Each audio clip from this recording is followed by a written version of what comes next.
morning, all. And happy gang hang on Saturdays. My name's Matt Baum, and my buddy Joe Patrick, he's right over there next to me. I am the internet's Joe Patrick. There he is. Check out the fidelity on my new laptop camera. Hey. Oh, wow. Look at this That's dude. crystal clear. We get together and we rap baby. with you guys in our gang hang. That's what we're doing right now. And there's all kinds of stuff to talk about, but we want to hear what you want to talk about too. Typically, we get into the question of the week at some point, but we'll go over all kinds of the week's news and whatnot. There is big news this morning coming from across the pond. As Joe mentioned, they're doing a thing in London. I don't totally know what it is, but Jeph Loeb announced that there is going to be another Long Halloween story. And now, obviously, those of you who have read The Long Halloween, it is one of the best Batman stories ever written. Loeb and Sale, R.I.P. We lost him not too long ago, so this will be the first in the trilogy without him. They have an all-star lineup of creators that will be doing stuff in this, though. So some people initially got really, really mad right away. Like, you can't do it without Tim Sale. And I was even like, is that gross? I don't know. I think this is pretty cool. How do we feel about this? Or do we want more? Should we leave it alone? Or is this good? I mean, if the story's good, then Yeah. it's good. I mean, Jeph Loeb I don't. is another creator who we used to really, really, really, really like. And then we're like, oh, he's not bad. And then we're like, what happened to Jeph Loeb? You know? So Jeph Loeb had a good 10 years. And now since, like, you know, I do think that when his son passed away, that something happened. Spiraling. Because there were so many like erratic, like highly emotional, incomprehensive stories, and it was like he's working through it, and I sympathize, but I don't want to read like Ultimate Comics where people get like eaten and murdered and all that. You know? Right? Like it was grim and gross. But I think this. I don't think this new thing is gross because it's Batman and. You know, you're a work for hire cog, and in the best way sometimes the worst way. And looking at Mark Chiarello's coming to do some of it, and he was one of the people that helped set it up originally. So I'm going to read it. It's going to, as long as it's not offensively awful, it will be fine. It could be great. But. Yeah. And I think our head's in the same place, Brian, where it's like, yeah, no, I think it's great. If it's going to be good, hooray. But I haven't read any good Jeph Loeb in a long time. So it just worries me. I don't think that's exactly fair. I think that he's had some things that we were like, oh, that's not so bad. Name some. I would love to hear some. They haven't all been, okay, you know that I don't have a memory for that kind of shit. But they haven't all been as bad as Ultimatum. We got a group of people here. Anyone that in the last 10, I'll take it to 15 years. Jeph Loeb that you're like, yeah, that was solid, because I can't think of anything. And I'm not trying to like bag on the guy, like we said. Are you sure? Because it sounds like you're just bagging on the guy. No, I'm bagging on his writing. I'm sure he's a perfectly nice guy. I haven't enjoyed anything he's written in a long time. Well, I thought that somebody was talking there. That Long Halloween one shot that he did with Tim Sale prior to Sale's passing was fine. Like it felt like kind of a cash grab, treading water kind of thing, but it looked nice and the story was whatever. So like if it's that kind of thing, that's great. But we did get Red Hulk and like really, him kind of doing like the Michael Bay of comics thing of what cool thing do you want to draw? Oh, a dinosaur punching a rocket ship, you got it. Sure. And then like, thank you for your $3.99. There's Ed McGuinness is a lovely artist, but there was nothing going on that anyone's going to remember or care about. Or the Red Hulk punching out the Watcher, I remember, was the big moment. That it was like, oh, the Watcher got in a fist fight. Yeah. And lost. I mean, he's got little weenie arms, I guess, but he is the Watcher. Those guys should be kind of. He's got cosmic power, whether you see him flexing it a lot or not. The Watcher does have cosmic power. No, I agree. But does that mean you can like? Does cosmic power like go straight to like melee? Like, all right, I'm not going to shoot any cosmic lasers. I mean, he could probably bench a lot. I don't know. He's just not a fighter. I think that a lot of his stats will be listed as variable in the Marvel. Yeah, I agree. That's my point. Can anybody hear me? Yes. Sort of. Hey. You sound wild though. Like maybe you're on an AM radio. Yeah, I'm in the car. Oh, so okay. Are you calling us from the past? That's all right. JD's always calling us from the past. He's a ghost, Joe. Is this like that? Is this like that movie where Jim Caviezel is talking to his dead dad? Frequency? Was that that was? Frequency, Wow. yes. No. Frequency. Yeah. Yes. Good pull, and Matt. Joe, Bomb. And Joe, whether you know it or not, you're my dead dad. Oh, wow. Wow. Thanks, buddy. Twist! I really appreciate that. Wow. That was a Shyamalan level twist right there. I dug it. I was just gonna say on the long Halloween thing, I have the unpopular opinion of thinking that Tim Sale was my least favorite part of that duo. Oh, get out of here, you. Come on. I'm just not a fan of that style art. I don't like long-eared Batman. I don't like the, so I just never really dug that style. So, but I mean, I don't have any strong attachment to Jeff Johns either, but I know that anytime I tried to pick up those stories, I liked the story, but the art was always a struggle for me. Right. Fair. That's fair. I mean, look, if you don't like the style, you don't like the style. That's fine. I love Tim Sale personally. I've never met a big-eared Batman. As a Kelly Jones apologist, he's a really good artist, but it's just not for me. Fair. As a Kelly Jones apologist, I can't bag on any long-eared Batman. So, I mean, Kelly Jones, I understand Batman with look, I'm not a huge Klaus Janson fan, and Klaus Janson is one of the artists drawing this new. Yeah.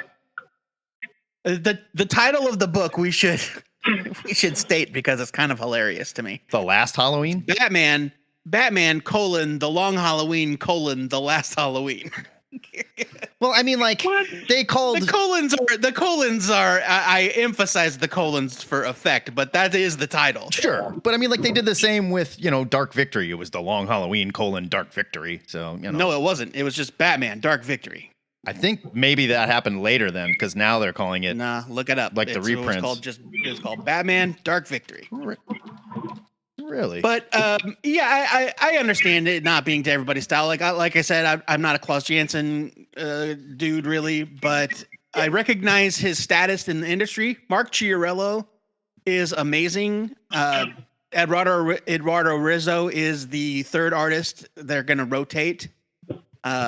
So, I mean, if it's good, awesome. I've got nothing against it. Yeah. Just a little worried. That's all. But one thing I'm not worried about. There's nothing to be worried about. It's a Batman story. Yeah, it is what it is. It's just those two Batman stories were very, very close to my heart. Two of the best Batman stories, in my opinion. I forgot that I'm talking to the guy who thought that the prequels diminished his love of Star Wars, which is stupid. Oh no, they ruined my love of Star Wars. They didn't diminish it. They ruined it because you didn't need to have that. And George Lucas just this week, had a story where he came out and he's like, AI movies are inevitable, but don't worry about it because there's no original thought process left in Hollywood. Wow, George, you saying that? That's a. I mean, take that with a grain of salt. Nothing that Jeph Loeb can do will take away my love of the original Batman: The Long Halloween. No, I'm not saying it would take away my love of it. I'm just saying I don't want anything bad. I mean, there's no reason to do it. Nobody wants anything bad. Of course. Yeah, I get it. I understand. That's all that worries me. So I don't know. We'll see. So I don't know if anyone's mentioned it, but today is the actual anniversary of Star Wars. It is. The release date of Star Wars. Today is the release date of Star Wars. It is true. 50 years ago? 47. 47. Yeah. If it was 50, there would be a much bigger deal. Yeah, you're right. Because I don't know why I said 50 because I know it came out the year before I was born. There is probably a 47th anniversary thing that's going on today that's super expensive and hard to get to as well. So, whatever. Star Wars. Gotta get that money. That means I'm exactly 4 months younger than Star Wars because my birthday is September 25th. Hey, look at you. Hey. All right. I did not get to see Star Wars in the theater because I was too young, but I did see Empire Strikes Back. And when I went to see Empire Strikes Back, I got so nervous because I was excited that I threw up beforehand. And my uncle who was taking me was like, well, shit, do we need to go home? And I was like, no, I'm good. Let's go. It was great. I don't remember seeing Empire in the theater. I remember seeing Jedi. I was 6. And I just remember my dad getting annoyed at me because I was constantly asking him who every character was. I was like, is that Neenub? I'm like, is that, I can't think of that. the little guy that sits on Jabba's pet, the little thing. Oh, Salacious Crumb. Yeah. Salacious Crumb, thank you. Yeah. Yeah, it was wild because like now when we see action figures come out, they're like, oh, spoilers for the new Captain America movie. They've previewed these action figures, whatever. And like before, Star Wars was like, here is everyone that is in the movie in action figure form a solid year before Return of the Jedi comes out. Catalogs. I remember my friend getting a catalog before Return of the Jedi came out from Kenner. Oh yeah, and like, hey, check this out. Jabba the Hutt. Oh look, Jabba the Hutt. No, we didn't know what Jabba the Hutt looked like until then. We had no idea. That was also decades before it was like, I wonder what the new Captain America costume is going to look like. You know, so like we already knew that Luke was going to look like Luke. Yeah, it's almost like Jedi came out. But like Empire Strikes Back, Luke's wearing winter gear, and we hadn't seen anything. And in the JCPenney catalog, they're like, "Here's an AT-AT and a snow monster, and Luke in winter gear," and you're like, "What? What?" Because we didn't know. I mean, it's not like he was still dressed like he was on the moisture farm or whatever. You know, my friend was a bit savvy, and he had somehow gotten a preview copy of the catalog because he signed up for something as a retailer. Like he managed to sign up as a retailer for toys, and they would send him things. Oh, he was good Lord, he was running some kind of scam. Wow. Is he in prison now? I'm still friends. Yeah, I'm still friends with him. Okay. No, are you like, do you write to him in prison, or is he like an upstanding citizen? No. He's not in prison. Okay. He's actually a marketing exeting. Well, that makes sense. He's still a criminal. You know, right. Yeah. Actually, he's a retired marketing executive. He just what do you call that? Not freelances. It's like freelancing, but it's like an advisory thing. Like he'll get a contract for a couple of years and then he'll do that. Right. He's a consultant. He's a marketing bounty hunter. But he did this because he got a bunch of old Star Wars toys that had peeling stickers and things. And what he did was he wrote to Kenner and he said, "Hi, I'm blah blah blah blah blah, and I need replacement things for this." And they sent him all these replacement stickers. Then they kind of got wise to him. And then he had to set up this fake sort of persona to get more stickers and more things to fix his X-Wings and things like that. Wow. So imagine if he had used his powers for real capitalism back then. I remember when we first figured out that we could get review copies of comics from these publishers, and it's not every publisher. Like we still struggle to get some of them, but I remember thinking, oh, now's my chance to say that we also review video games. Because our buddies, when we launched THN, our buddies Superfro and Shonix were still doing the signed in podcast.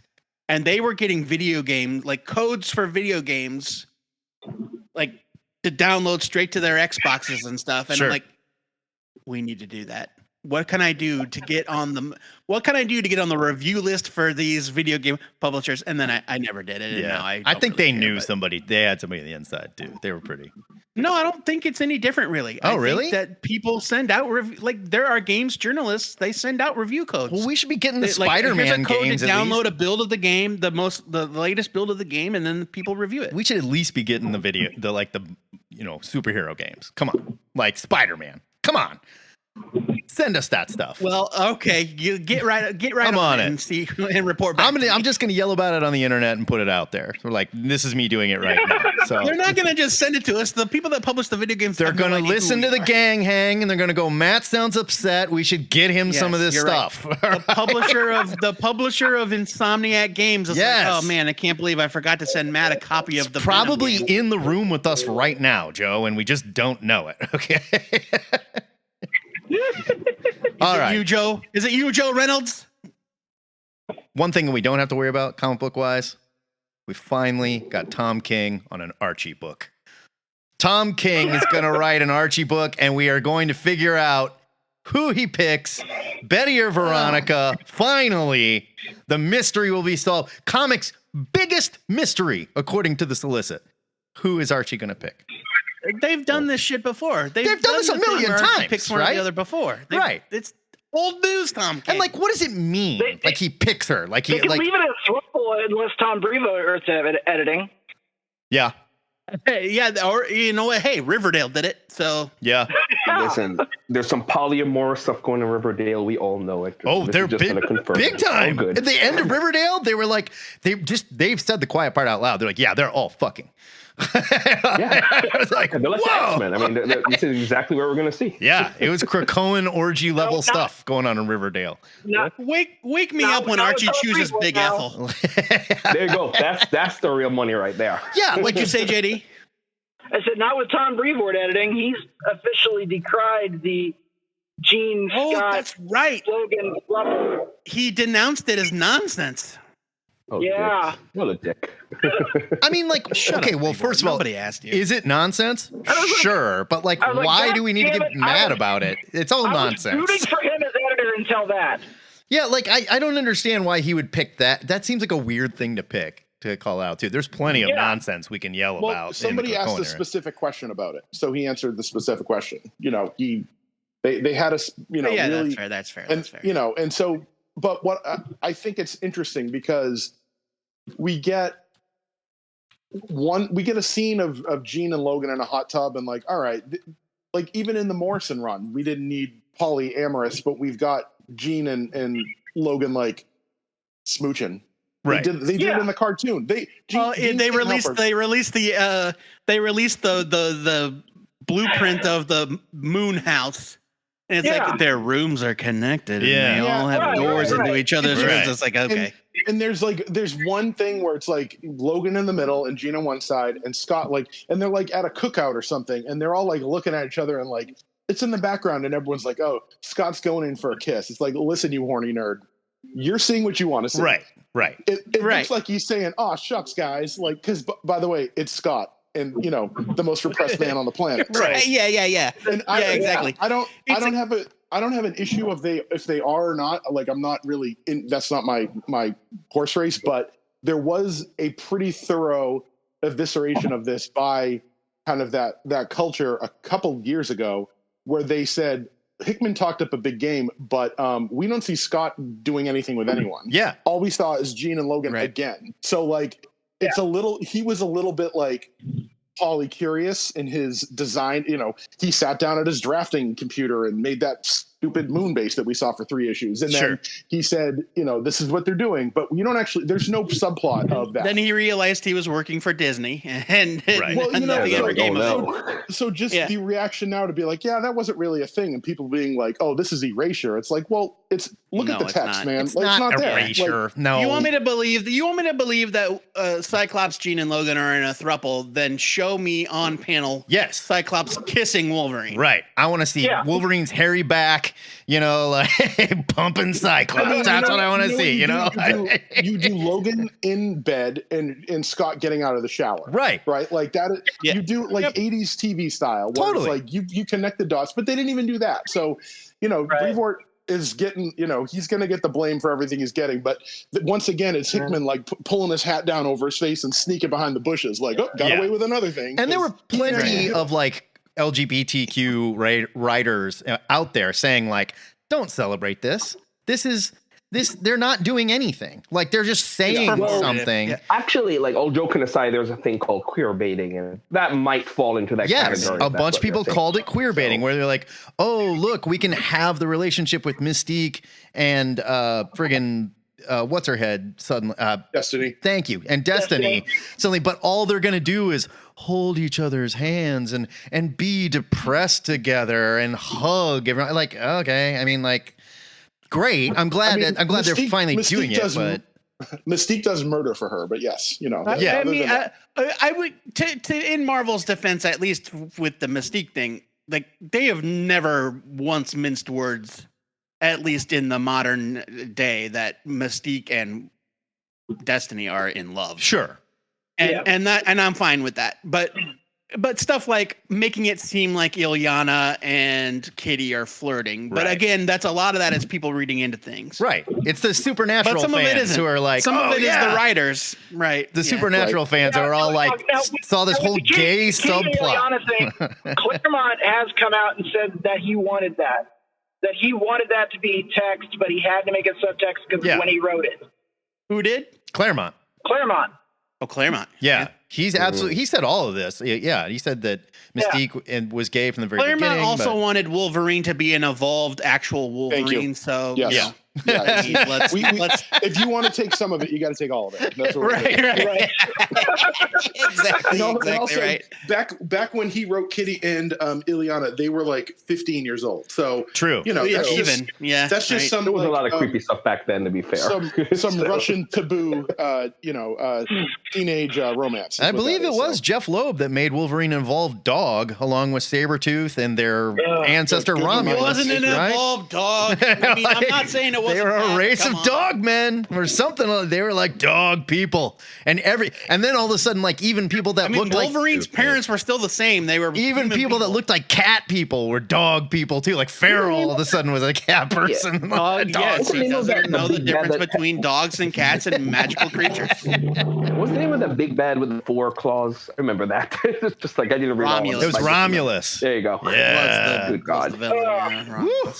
Woof. Horrible. There's another one in the con pile for Jeph Loeb. Yeah. For the record. So there you go, Jim. Look, the X-Men office, the buck stops with the editors at the end of the day. You can put a lot of blame on the writers, yes. But except for when Matt says this. Then Joe's going to say, no, the creators. No. Hold the fucking phone. No. You are going to go, well, I think that secretly this was the case, but at the last minute they had to do this. It's like, no. Editors make those decisions. I think writers maybe pitch things. Sometimes editors pitch things. But at the end of the day, whoever was editing Uncanny X-Men at the time was like, yes, Angel should have healing blood. And he should be part of a secret sub-race of that mutants. was Chuck Austin doing a bunch of blow and running the office. Like, yes, I got this who is idea. in charge of the X-Men? The writer? I got this rad idea for Angel. Wait till you hear my Nightcrawler plans. Okay. I gotta look at who the editor was because Chuck Austin was writing both X books at one point for a time, and he wrote a couple issues immediately following Morrison. Yeah.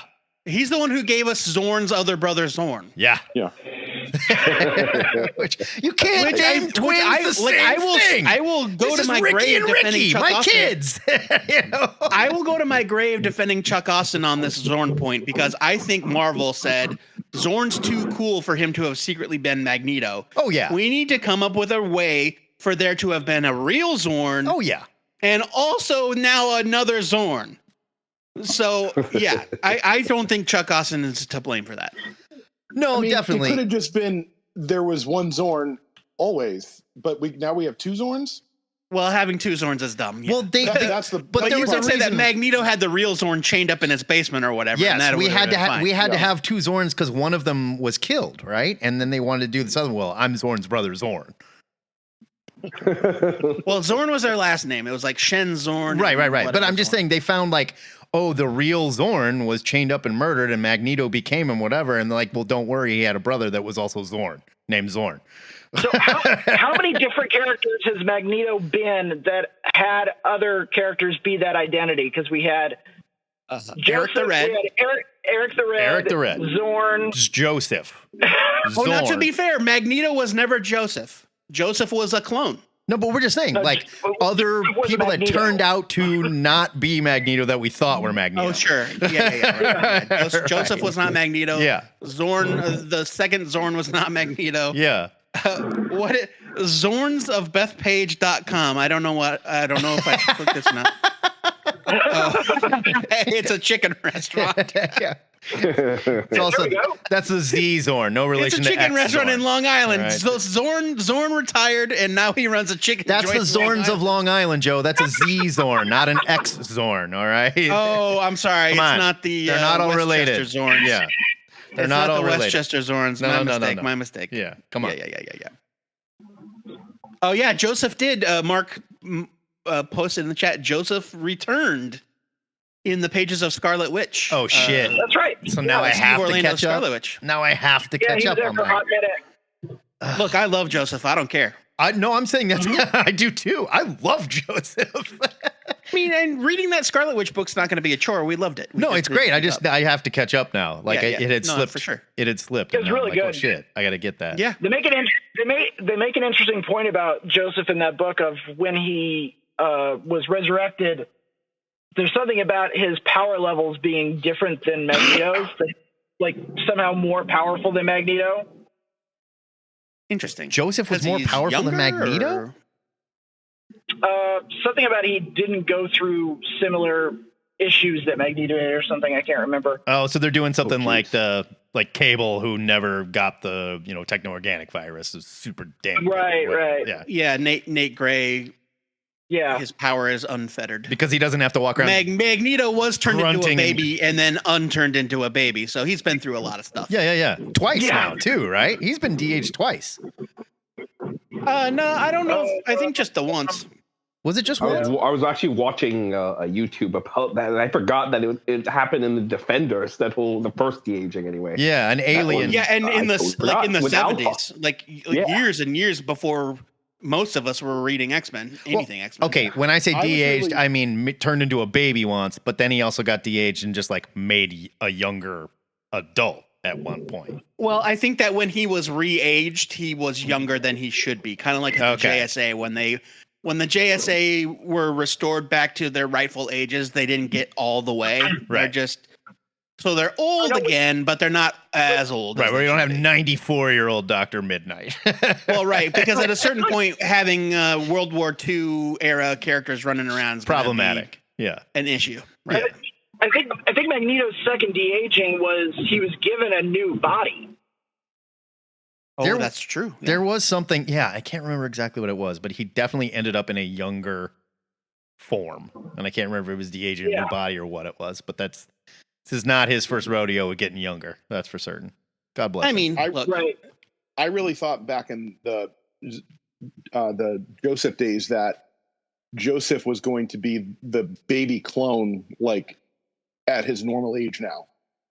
Like Oh, it's been 15 or it's been 20. How many years it's since then, and that's why he's younger and he doesn't remember and all that stuff. And I'll then they bet just had some other. that was kicked like- around. I'm sure they had so many plans for Yeah. Joseph they kicked around that they were like, never mind, it's just Joseph. Yeah.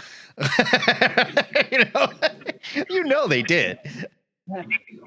all right, we have gotten wildly off track as we always do, but there's a lot of stuff to talk about this Yeah, week. Betty or Veronica, you guys. Let's get back to it. Tom King, Betty or Veronica. No, I'm not going backwards. Come What's on. next? I mean, Well, Team come Betty on, all the we way, know but- that's the answer. Both. That's it. What? Yeah. Which 50s bop song is Tom King going to use as the script for the second issue? Right, Have we decided yet? What lyrics will take up 90% of the Yeah. dialogue? Who did the bop? Did the bop? Did bop? Did bop? We're going to do that. We're Yeah. And I hope everyone, I hope the whole entire story is told like in the psychologist's office, where they're just like all in therapy, talking about how this went down and how after Archie picked someone who was the worst decision he's ever made in his life and it ruined all three of their lives, Let's get into it. Oh yeah. The Swerve. It's going to be Miss Ethel. There you go. Big Yeah, Ethel. Big Ethel. Baby. Big Ethel. All right, Like I'm Riverdale. forcing us to move on. Yeah, John brought it up. The Vision is back. We're going to finally The learn Vision Quest. Vision Quest what is on the happened move. to Vision in the end of WandaVision. I'm excited. I'm curious, I guess. I don't care about the Vision. I don't. Never have. Too much of a crybaby. Yeah, but you're wrong. Too much of a crybaby. That's his main superpower is crying, from what I can tell. From every single time I've read the Vision, he's like, oh. Yes, moodiness and crying. That is. I'm excited for this on a number of levels, but not the least of which is that I will watch anything Paul Bettany's in. So I love Bettany. I do. Yeah. And he looks great. I think he looked great as a Vision. No question. I don't know. I mean, I guess you can the tell me Vision story. rules, and you're wrong, but that's okay. Whatever. I'm excited, and I really like. I think that's it's probably one of the MCU's most glaring, dangling plot threads. Like I know there are other things that we joke about, like the Celestial Hand and all this stuff, but like the Super Scroll. a mindless, potentially evil version of a walking, talking weapon of mass destruction has escaped, and now nobody's going to do anything about it. Like, but he's not going to be mindless and and potentially evil. He's going to be lost, and he's going to be searching for his humanity. well, yeah, I mean, sure, yes, but and he's going to be sad about it. It will end with his memories being restored, and maybe Wanda will even be. Oh no, Wanda's dead. Yeah, Wanda blew up. Well, dude. we don't know for sure. Yeah. No, I think they confirmed. confirmed. Body. I do think I read an interview where somebody said, no, she is dead. Like when she got smushed, that was it. Wanda died. That was Feige, but Feige lies about all kinds of shit. So I'm not saying that there aren't any ways. Like everybody died technically. Like almost all of them died. And Marvel lies about this stuff all the time. No, it's true. But at least there was none of this. Like, oh well, wink, wink. We don't know if she's really dead. Like they said, no, she died. I'm not saying that Brian, your gif is perfect. To bring her back. This is exactly how I feel about the Vision every time he shows up. Like, oh boy, Except he's just floating with his head down and his in the wind behind him. The head, Charlie. Yeah. I just hope by the end of it we've learned what happens, and the Vision is not as sad as normal, and that's how we wrap all this up. It's like, well, I guess I'm a little less sad. A new executive at Disney who found a file from 2021 and was like, "Do you guys know about Agatha and Vision? Did you know about that?" Totally. Like, why don't we make movies about these things? Like, because what do you think? Well, they went into that one meeting room they used to use all the time, but then they were repainting the wing, and the door was and they opened it up. They're like, "What's it? Oh my God, Agatha and the Vision, you guys!" Remember, people were trapped in their house and they really liked that show. We should do that again. Let's do 2 spin-offs from a. So what story do they borrow from this? I honestly don't know. Like, what are we adapting for this whole because the Vision really went through this in the comics where he was soulless. Yes, and it was called Vision Quest. It was called Vision Quest. The name of the show. The name of the show is the name of the storyline. So we'll have to slack issues that crap. I never read it, so I can't wait. That should be great. Put me in, Coach. I'm ready. Let's do it. All right, Vision Quest. We're going to bring you for all the Scarlet Witch and Vision stuff, Brian. please, let's do it. My rolling trauma through Who wrote Vision the Quest? emotional core of the Avengers. I honestly have no idea. Who wrote Vision Quest? Yeah. Vision Quest, Marvel fandom. Yeah, I don't remember off the top of my head. It was Vision Quest. Let's see. No, this is just showing me the TV stuff. It's all movie stuff now. Yeah, it's all movie stuff. The comics aren't important. Thanks, Google. Yeah, no, it's a huge mess. Okay, Vision Quest ran through the West Coast Avengers. It was West Coast Avengers Volume 2, 42 through 45. So that would have been John Byrne. Okay. John Byrne, writing and drawing. So there we go. We're going to adapt some West Coast Avengers stuff. Yep. Hopefully Tigra shows up. If there's no Tigra, and now this would be a perfectly good place to introduce your Wonder Man. That's true. I was about to say that. That's probably. I don't even know if that show is even happening anymore. I think actual is Wonder. Yeah, is Wonder Man still a thing? Is it happening? Yeah, it didn't sound good based off of what they were saying before. Right. Like I had heard it had been killed. But they had that guy. What's his name? Why is the actor's name escaping me right now? But he was he was in Watchmen. But he basically has been cast for the longest time at this point. Wonder Man will resume filming January 2024. So yeah. Oh, wow. Yeah, there you go. Holy crap. Wonder Man series will be released. Maybe he will show up. Yeah. This would be a perfectly good place to introduce your Wonder Man in Vision Quest because he was right there in West Coast Avengers when it went down. So forgive me if you guys covered this, but I had to turn off my mic for a second. Mark says, hey, Vision has a nice moment in this week's Blood Hunt. Apparently he's part solar battery. And that is true. He's always been a solar battery. Vision is powered by Cool. He is? That jewel on his forehead. Yes, that jewel on his forehead is a solar battery. He doesn't shoot beams out of it. His beams. Historically, the jewel is a battery, like that little bar on your calculator. Okay. And it absorbs the sun, and that's what powers him. And he shot his beams out of his eyes like heat vision. And then when they rebuilt him in West Coast Avengers, he would shoot beams out of his jewel. Okay. So, but yeah, the Vision has always been a solar battery. That's what powers him. Okay. I did not know this. And so, yeah, they punched a hole in the Dark Force dome. And spoilers for Blood Hunt. They punched a hole in the Dark Force dome, and Vision grabbed one of the super vampires and flew him up into space and exploded him. It was pretty great. Hey, all right. Good for the Vision. Cool. Fun. I don't know. I didn't love the end of the Scarlet Witch show, and I know the Vision wandered off, so I'll watch it. I'm just not particularly give me that. I think Wonder Man would be more fun, but we'll see. I don't know. We're getting Wonder Man as well. So. Yeah, I just think if it's just Vision, oof. So Marvel still has not gotten any of my notes to just pivot Yahya Abdul-Mateen into playing Kang and recasting Wonder Man, but don't think it's going to happen. They'll get there. They'll get there. You think so, huh? All right. On a side note, I don't mean to No, I don't think so, but throw it off. Let's go. Damon, what do you got? Yeah, Giancarlo Esposito has been cast as something. Speaking of which, I don't know if it ties to what we just mentioned, to Kang or not, or Doctor Doom, but who knows? Well, there's a new rule that he has to be in every video game and comic book property. So, and fantasy as well. He's in Star Wars also. I hear Norman Osborn. Really? I think so too. I think I've been hearing that as well.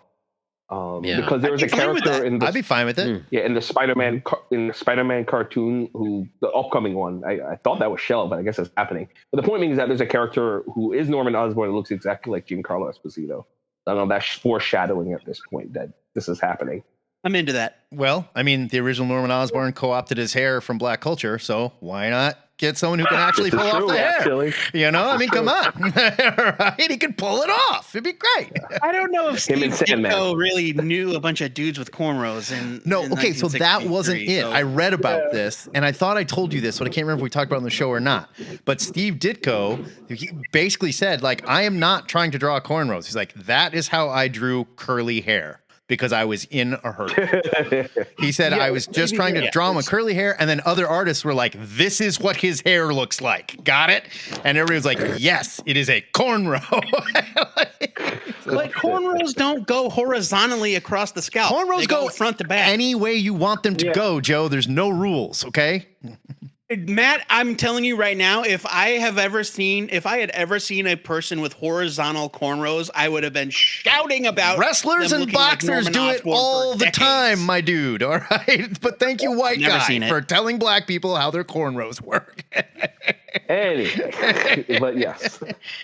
Side note, by the way, I saw an old Giancarlo. Last thing about him, I saw there was a TikTok he did with the anniversary of Do the Right Thing when Spike Lee, where he played one of the characters. It's fantastic. Yeah, and he did the whole scene in 2024. They run over his Nikes. Yeah, and yells at the guy, like the gentrified guy who moved into the neighborhood. That was great. Yeah, it was fantastic. I'll put it in the Discord at some point. And I was like, yo, Giancarlo still got the hood in him. I dig it. You know, he can still pull it off. Yeah, it was great. That was super fun. I know that a lot of people were like, oh, he should be Professor X or Magneto. And I appreciate the instinct to want to cast a person of color in a big role. But I can't stress how big of a mistake I think it would be for them to not make Magneto a Holocaust survivor. One. Two, I think Esposito, who is an excellent actor and can probably pull off just about anything he wants, has become creepy character actor. And, you know, like, we need him in that creepy role. Is he good? Is he bad? Oh, he's kind of creepy. Oh, he's evil, you know? I think he's better at that. And I don't know if I'd want to see him as, like, a Professor X type figure. But then again, with Norman Professor Osborn, X does I mean, you can evil just see shit him as these Gus days. from Breaking Bad, like to some degree. It's just Sure. Yeah. I think that I could potentially get there if you wanted to say that this young geneticist or whatever befriended this older gentleman in the 60s, and he's Charles Xavier to whoever's Magneto. That's fine. I could get behind that, but certainly not as Magneto. You can't make him Magneto. No. I think this is closer Magneto to... has to be a Holocaust survivor. I think this is closer... Now, this is my guess. I don't know. But if I had to guess, I would say this is tied to the Spider-Man animated 97 series, and Giancarlo would be doing the voice of Norman Osborn. That's my guess. That would be interesting. Yeah. Well, I mean, and then we've got another Spider-Man movie coming, and we've never seen the Osborns. True. Yeah. True. That cartoon, they could though, is easily make him Norman Osborn in the movies. They could. Yeah. And that would be that new perfect. cartoon, I think that's is, perfect casting. I'd be fine with that. I'd be down with that. Yeah, but I think it's more with this new cartoon that they may be trying to set some type of I do too. continuity. Yeah, basically like a standard, but we'll see. Yeah. And I'm all for Spider-Man 97. Give it to me now. I want it. I'm good. I'm good. I love, actually, it's kind of funny because I think people brought it up in the finale when they showed MJ and Spider-Man and that whole unresolved plot point. A lot of people, my friend really remembered this for some reason when he saw that. He's like, you see, they ended up together. I was just like, wait, what? And then I had to look back. I was like, oh, yeah. What would it be? X-Men 90 or Spider-Man 94? Spider-Man 97. Or when did Spider-Man 90? When did the Spider-Man series end? It was because that's 98. It would be 98. Spider-Man So it 98. ended in 97. Yeah. So. But for sure, I'm all for it. Now that little Easter egg doesn't really make any sense if the X-Men show is set in 1997 and the final episode of Spider-Man is in 1998, then it's still just the Mary Jane that's a clone. Marvel math. Come on. Marvel math. Don't worry about it. Yeah. But well. But then again, there was some multiverse stuff involved, so he could have just shown up like whenever X-Men 97 was happening. You know so what? Who knows? I'm all for people no-prizing that shit into whatever form it needs to be. Or don't no prize it at all. we don't Start know. episode 1. We're right back in the Clone Saga. Go. There you go. Boom. Take it away. There's the Jackal. Let's do it. Give me Ben, give me Kane, give me the Jackal. Let's do it. I love Kane, but I only loved Kane because he looked like a wrestler back in the day. I mean, Kane's a really stupid character, unfortunately. I missed that he wore a traditional spider suit at some point. Yeah. Yeah. You know what that had the spikes? Yes. Kane had some spikes. Kane had long hair. Kane had like fingernails. He didn't have spikes. Kane was the whole thing. He had his outfit looked like the pattern that he burned into people's faces. It had that kind of weird ribbing on it. He did have a tattered cape, though. Yeah, didn't he have some spikes for a minute there? I thought he did. No, I don't believe he had any I spikes. thought he was spiky. I don't think he did. No, Who had you're right. spikes then? All right, BRB, dudes. Here he is. Did Ben have spikes? Here's our Kane. No, Ben didn't. There's your Kane. One of the spider clones had spikes. I don't recall a spider clone with spikes, to tell you the truth. I mean, I'm not going to put it. Doppelganger. I'm not going to put spikes. it past him, but I don't remember any spider clones having spikes.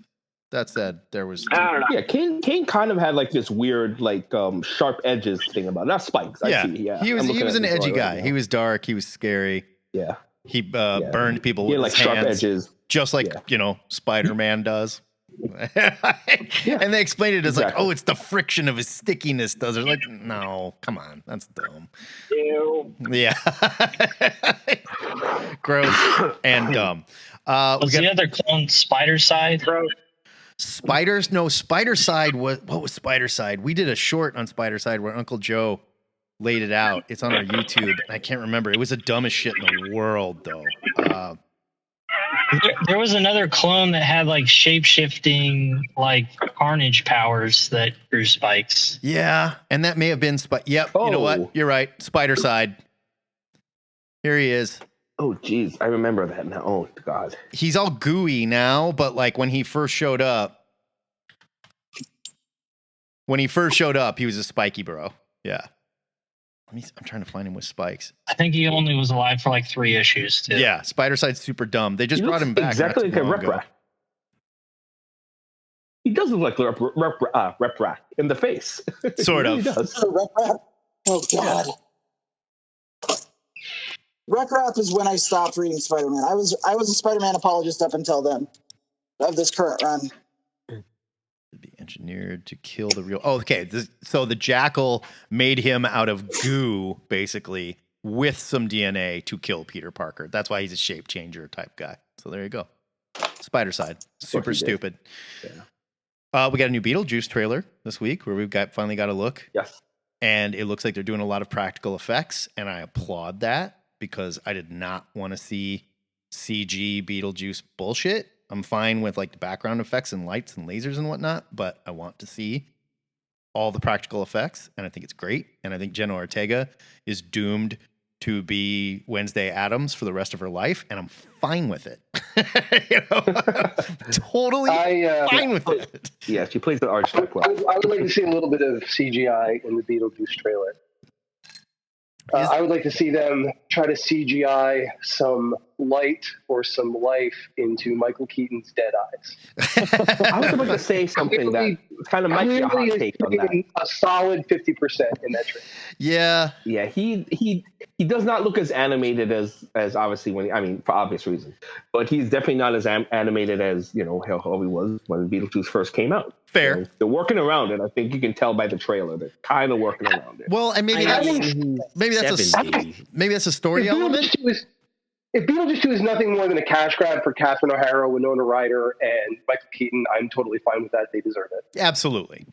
No, I'm with you, but maybe it's a story element. Beetlejuice is old. Beetlejuice is depressed. Beetlejuice is trying he's fed up. Yeah, or he's trying to get his groove back or some shit. I hope considering how they left him last time, yeah, probably. Yeah, I hope they're playing on something like that, maybe. And I hope it's not Michael Keaton wants to kill himself because they keep making him do this dumb shit, and he just wants to be. My an hot actor. take is that Beetlejuice is the good guy. He's going to be an antagonist. No, the protagonist. Protagonist, yeah. I mean, maybe he'll be the protagonist.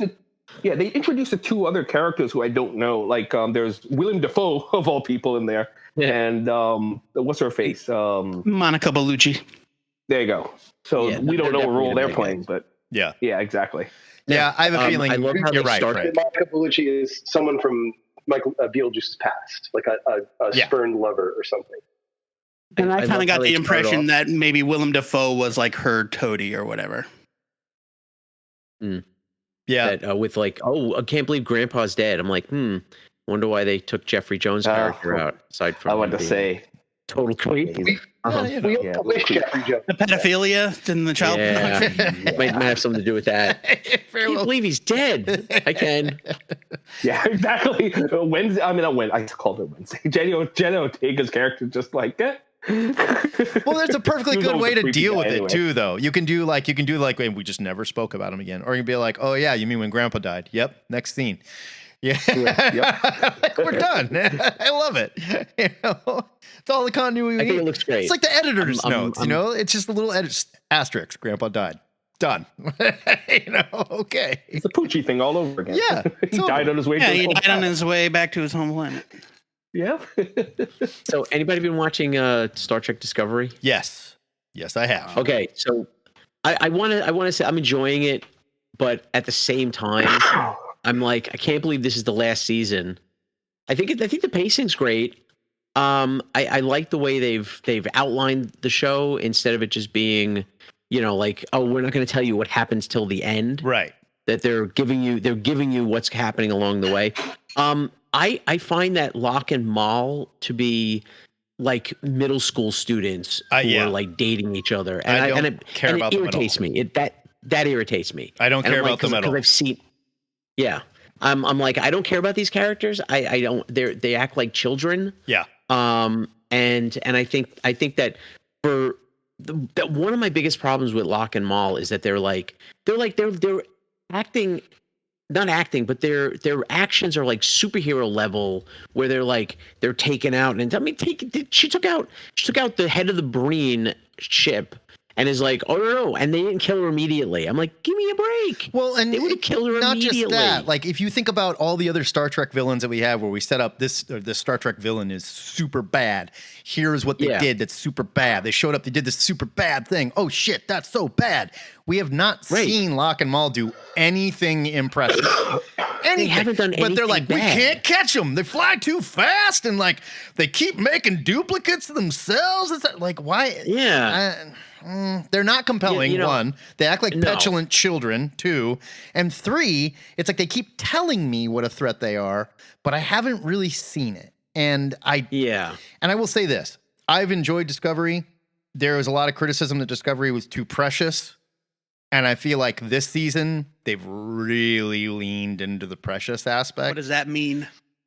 just there's so much sweet, cute stuff going on, and good feelings and hugging, and they're saying goodbye. They're saying goodbye. Yeah. They're saying goodbye, but they didn't know they were saying goodbye. They didn't know they were saying goodbye, and it feels a little manufactured to me now. And I'm like, well, yeah, you can. I'm not hating kind of spot some of the. But I'm ready for Strange New Worlds. Some of the I'd like to get back to Strange New Worlds.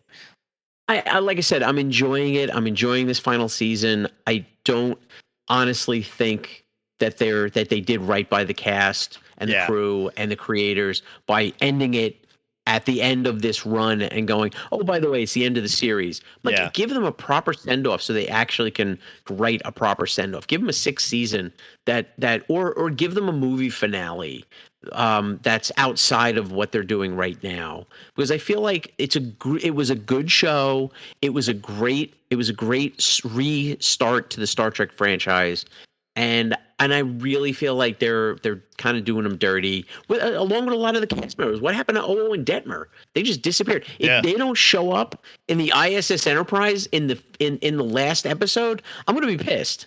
Yeah. Okay, because like removing Saru and stuff, who was like one of the coolest characters, and I realized they didn't think it's going to be the last season, but now it is. Deuce, I mean, come on. This new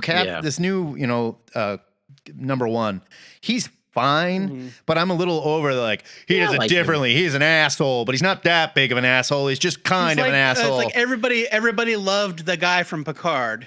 Yes. Yeah. That's and exactly Shaw. what it And is. everybody loved Shaw. So let's give Discovery a Shaw. And here's part of what I mean by the preciousness. It's like, this guy isn't even that big of an asshole. He's just kind of gruff. But when they put him in Kindergarten Roundup, that is Star Trek Discovery, all the sweet little kids are like, the teacher's being mean. Come on, you know. I don't know. I like him. He's fun. But fine. Yeah, it's just like I'm overall like feeling. I have such mixed feelings because I'm enjoying this season, but I'm like, I can't believe this is the final that they're ending the show this way. It feels like a whimper, and it seems like they're. Yeah, it really does, and I'm really disappointed. Everybody's like, "Oh, this is such a great season." I'm like, "Yeah, it's a fun season, but it shouldn't be the series finale." All it is fun. That's just it. It's all it is surface level fun right now. There's not a lot of like that Star Trek meat that I need on the bone. It just feels like a normal season, not a final season. Not even that. I'm not going to say it feels like a normal season. I feel like it feels like a watered down season, honestly. Well, for me, it seems like a normal season. It actually seems a little better than the last season. I mean, I enjoyed every season of Enterprise, but I feel like this is. Well, it's the last season, the one where it's like, we figured out your code by cracking the DNA thing or the musical notes or whatever it was, where they figured out how to communicate with that thing. No, that was season. Yeah, that was last. Was that the last? Was that the end of season? Okay, that was season 4. Okay, that's right. Yeah, yeah, and it was. And I just. Precious. Yeah, I just think they're doing them dirty, and I think it's like a shame that they're kind of dropping it here. All right, we got 5 minutes left, and we're talking about TV series and stuff like that. Let's do the question of the week here, where we're talking about things that started really fine and then got really good. I would argue, or things that started really poorly. Yeah, or started really poorly and then got really good. And someone had the best. I mean, Community is probably the best example of that. The first. Or not Community, I'm sorry. Parks and Recreation is probably the best Parks example. and Rec. First 5 episodes of Parks and Rec are not good. Man. Man. And look, and I think I'll accept going back and revisiting them as somebody that's already a fan of the show. It's not as bad as it was when they were first on, but when they first aired, I watched that show and I was like, this show sucks. Yeah, it's not funny. It was barely funny. Several of these characters are unlikable, and then I'm not sure why or what happened, but the first season was only 6 episodes long. They retooled, and then is what happened. Well, but no, these things are planned months and months and months in advance. I don't disagree. Just decide to end the show. No, they didn't decide to end the show. They had written this and they were producing it, and they went, "We got to retool this." And then I get that, but I'm saying why did they originally only ask for 6 episodes? It's not really normal. But the 6th episode of the first season, there's like a switch gets flipped, and all of a sudden it's like, wait a minute, this is fun, this is great. And then season premiere of season 2, it is night and day. How different that show is. Is that Parks and Rec? Yes, the quality of that. That was like a mid-season replacement. Maybe. Yeah, that could be why it was only 6 episodes. Probably. But yeah, it's like it was night and day, the quality of that show. And it became one of the best shows to ever air on network television, one of the best sitcoms. Brian, I'm reading Brian Domingos' response in the question of the week about Legends of Tomorrow. Pretty terrible show. And then it hits season 4 and it started to click. You watched 3 seasons of that shit so it could start to click? I think it clicked earlier than that.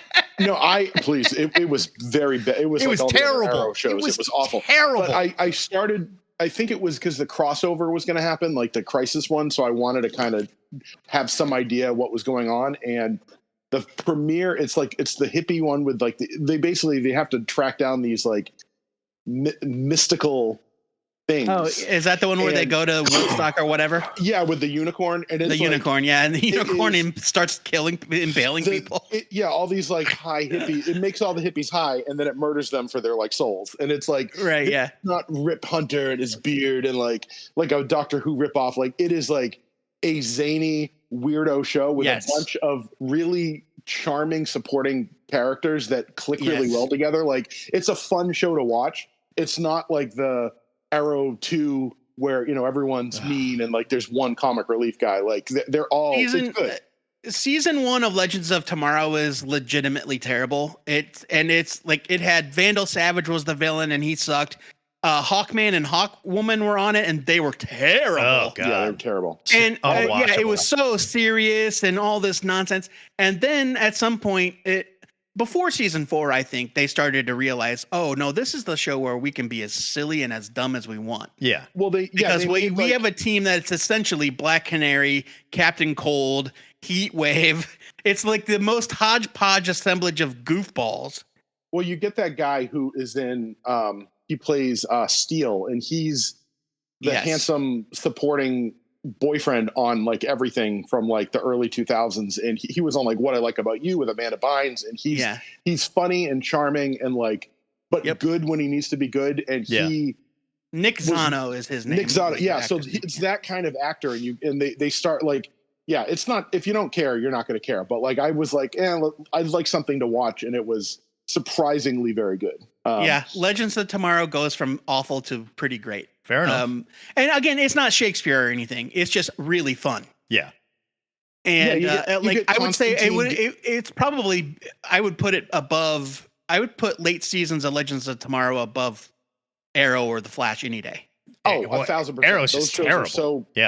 Oh, they're so. I mean, look, I watched Arrow all the way through, and it got better, but it was never great. Whatever. Flash had moments of greatness, and then they just kept falling into the same trap where it's like boring speedster. You're fighting the same kind of villain again. It's like they fought for 3 seasons in a row. The villain of the show was a speedster of some sort, an evil speedster. And then things got interesting. They were like, this episode, it's the Thinker, and the Thinker is played by Peter Capaldi was in the Suicide Squad. Yeah. Or Peacemaker or whatever. He was played by John Noble, right? No, wait. The guy from Fringe? No, it wasn't him. No, it wasn't him. Was it Matt Freer? No, no. It was a guy. It was a guy that had a vibe very much like John Noble from Fringe. He was just kind of like older scientist, bookwormy kind of guy, and but he was like losing his faculties and his mobility, and he was very compelling as the villain. It's like, oh, this is fun. The Flash versus the Thinker. And then they did what the New 52 did, and suddenly it's like there's a force for everything now, and it's all just various colors of light. Oh yeah, that's still womp womp. It all becomes the Care Bear. CGI regressing at that point. Right. Yeah. Exactly. Yeah. Eventually, Cheaper it and all becomes a cheaper Care and- Bear story. Every single one of them. Yeah. Yeah, right. All comes back to the Acronym Care Bears means and their anyone. emotional spectrum and the Care Bears Yeah. stare. Yep. It's like, oh well, if it's good for Green Lantern, it's good for everybody. It's Sure. like I'm stunned that we didn't get one for Superman, where it's Yeah. like there's different levels of. Ugh. I think But Buffy. there's one show that had a big turnaround, and it's kind of like an urban legend kind of thing. There's that. I think it was a Fox show. It's called Till Death, and it had like Brad Garrett and Jolie Fisher, and it was a really not great by the numbers sitcom kind of thing. And then season 4, for some reason, they just like it's almost like a dare. Like the episodes are nuts and the scripts are crazy and like they recast the daughter a bunch of times. Like it's like all the things that like continuity where you care, they just don't care. And It's had nothing to lose. They have nothing to lose. And it's really like, because the show's very like, Married with Children, my Formulaic. wife's such a pain in the ass, blah, Yeah. blah, blah. Yeah. King of Queens kind of thing. And it goes like bonkers. And it's a very fun, silly thing of like, well, I guess this is what we're doing this week. That's and fun. it's like, I can't believe, like, it's fun. And I just saw an ad on, it's on like Tubi or Roku TV or something. So it is free if anyone's. I'm not going to watch 4 looking for seasons of something it, to but watch. I'll watch the 4th season. No, just Jump to the good Oh ones. yeah, Yeah. You don't need the other ones. They're no good. Yeah. And it literally doesn't matter. It's like when I'm watching Buffy. I don't start. If I rewatch Buffy, you just start with season 2. You don't need to watch season 1. You don't need to. It's too serious. It's no I'm fun. not even Buffy, sure if you need to watch. I don't even think you need to watch like the last episode of season 1. No, you don't at all. Just start with season 2 because they were like, they reset everything and they're like, don't worry, the show's gonna be fun now. I just mean like in the sense that like Spike doesn't show up at the end of season 1. It's like no. You're good to just jump to season 2. No, but there Anno, are so Game of many- Thrones like, did there are not so get good many at season TV 8. examples. Seinfeld, right? Like the first season of Seinfeld is weird. Oh, sure. It's Scrubs. just weird. The first season of Scrubs is like, it's like sort of kind of funny, but kind of feel good. And they're like, it was bad. It was straight up bad. Yeah. And then the second season of Scrubs, they're like, okay, fuck it. It's a cartoon. It is cartoon wacky. We're going to sing, we're going to dance, like whatever. No rules. And then the it's ghost great. of Brendan Fraser is going to haunt Dr. Cox, and it's going to be like the saddest thing you've ever Oh seen. my God. Yeah. Oh, God, yeah.